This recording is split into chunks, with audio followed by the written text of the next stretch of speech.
I made a village for the game. It will serve as a hub for the player, connecting different areas while being part of one of the game's challenges. It can also serve as a way to break up the pace, offering story and NPCs to talk to, who can give fun diversions or guidance to the player. I started by making the houses. They are made of stone and the villagers use crystals found in the caves as windows. I then proceeded to make the people who live in the village. They use the same skeleton as the player, but I had to adjust some of their animations because they didn't fit quite right. The villagers will wander around randomly, but will start to run away if the player hits them.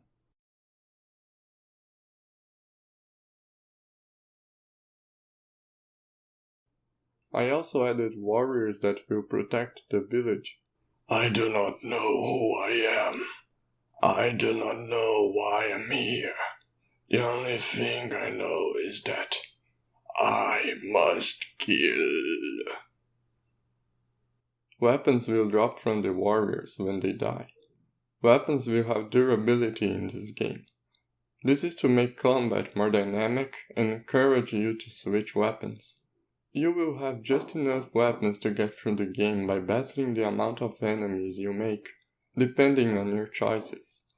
So if you become an enemy of the village, you will have to enter combat with their warriors, which will require you to use more weapons than the amount currently accessible to you. So the warriors will drop their weapons for you to use. This will also apply to other enemies in the game.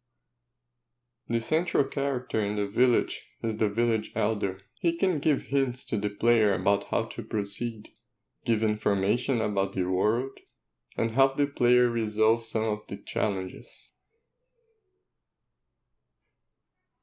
Depending on the player's choices, the spirits can end up attacking the village.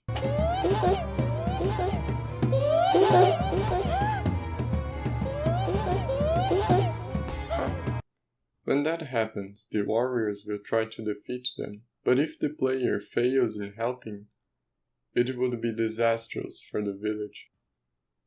Alternatively, the villagers will remove their barriers and let the spirits live in harmony with the village.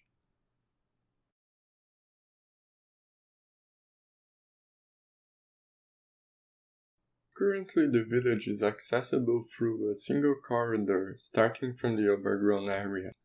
This is temporary, as I plan to make the path more diverse and interesting, adding some platforming and NPCs along the way.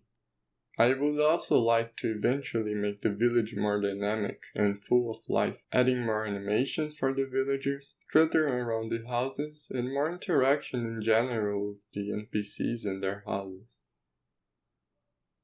I also expanded controller support.